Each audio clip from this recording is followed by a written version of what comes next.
Today is February 23rd, 2024. I am Gabriele Fellows with the Museums of Lake County, and this is an interview with David Totzauer. David, how are you doing today? I'm good, thank you. Excellent. So to get started, what is your date of birth and how old are you? 9, 1860. Um, I think I'm 63. Yeah, 63, 64. Yeah, And where were you born and raised? I was born in Vancouver, Canada, but mom was Canadian. She had health care. So then we came back over to the United States, and I was raised mostly in Clear Lake, California, And when did you move to Lake County? around 1967, How old are you? 7 years old. So what Lake County schools did you attend? Lakeport, um, the old school that was across from the Catholic Church, and then junior at Lakeport Terrace, and then high school at Lakeport Clear Lake Cardinals, graduating in 1978. So you used to work for the original Lakeport Museum when you were in high school. Tell me about that. Well, California had this job program. It was called CETA, CETA. I forget what that stands for. I think it's like Comprehensive Employment Training Act or something. Anyway, it was this really cool program through the state where you could get a summer job, and they would offer all different kinds of things. You could work at the library, park, in recreation. One of them was working for the fire department. All these really cool places. So I chose the museum and started working there as a teenager. So you used to wash the basket collection. Tell me a little bit about that. Yes, the pummel baskets. Um, so they reached out, the higher ups reached out to, I think it was University of California, for a safe way to clean the baskets. And then they responded back with a recipe. And then my job was to once every so often go in and clean the baskets. And so that was really a cool job. They were beautiful baskets. And they do actually hold water. I can testify to that. And where was the museum located before it was in the old courtroom building? It was in that little tiny building, catty corner to the current museum. I think now it's county offices for something. Tiny little building, not much room.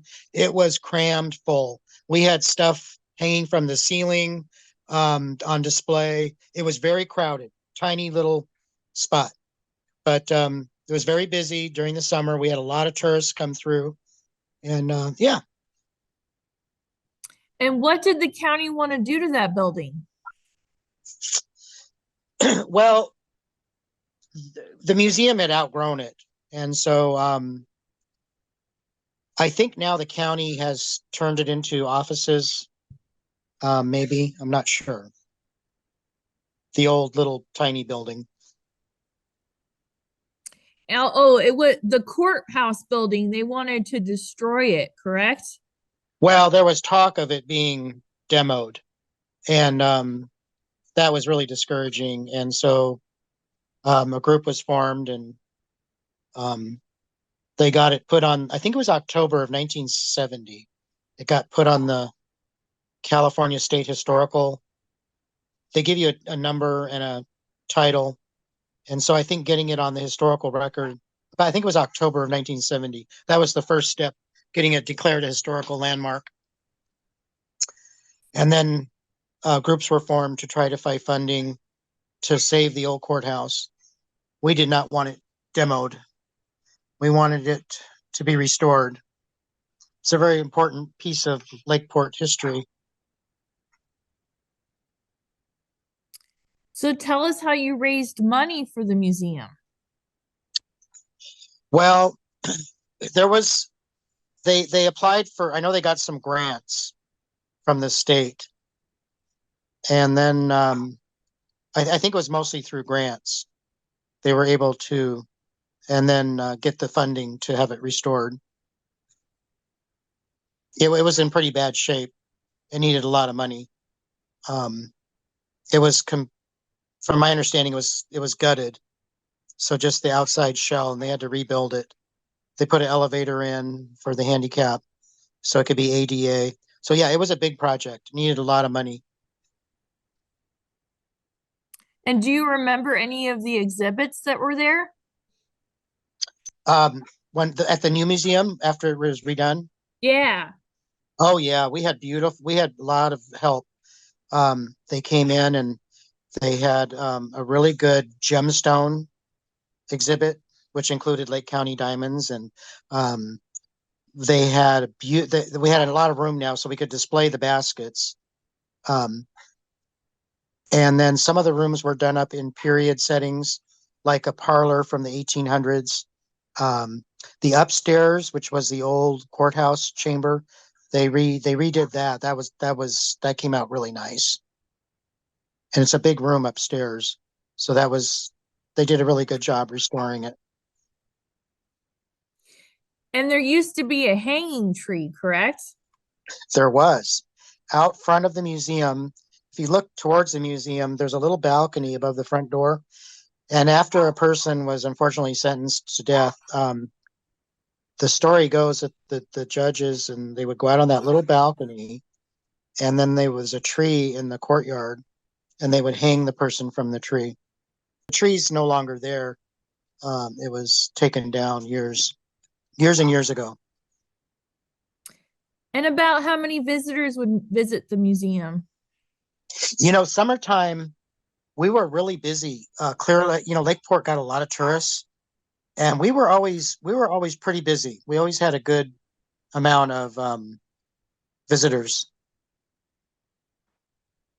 And were there school tours?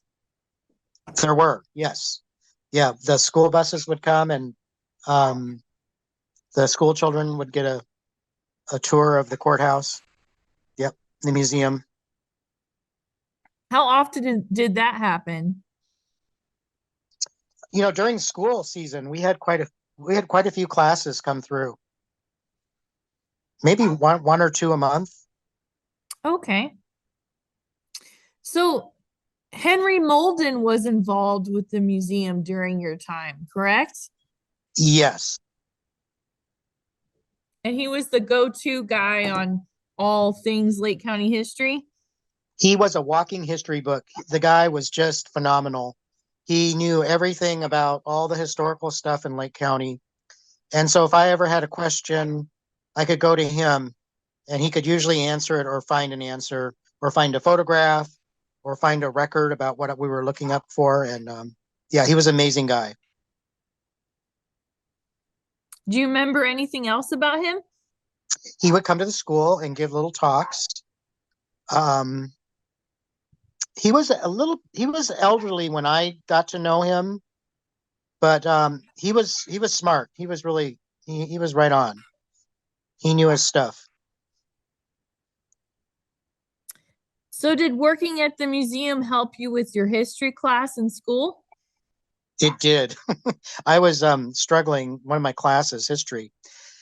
And so I approached the teacher and I said, look, if I did an extra report on the history of Lake County, and I believe it was on schools, the old historical schools, would you consider, passing me through the history class? And he said yes. So I had an awesome um, access to all the old photos of all the old schoolhouses around Lake County. And I put together this wonderful report on all the old schoolhouses. And I presented it to the history teacher, and he was blown away. He said, "This is awesome, David." And I passed history. Yay. Thank you, museum. And what was your favorite part about working at the museum? I think meeting all the interesting tourists and telling them all the really cool things about Lake County. Um, the baskets, the Pomo tribe, the Lake County diamonds, really things that were really unique to Lake County. Um, it was kind of that was my favorite part, was sharing it with the public. Yeah. And what will you take with you from your experience at the museum? Meeting all the wonderful people um, that I worked with. Harriet Covey, Mr. Malden, Maureen Carpenter. Yeah, we had a good crew of people there. Is there anything else you'd like to share? Um, I'm glad the museum is restored, and I hope it goes on for another 100 years. There's so much history, and I'm really glad that it's there to be shared for future generations. Yeah. Thank you so much for taking the time to speak with me today. You're welcome.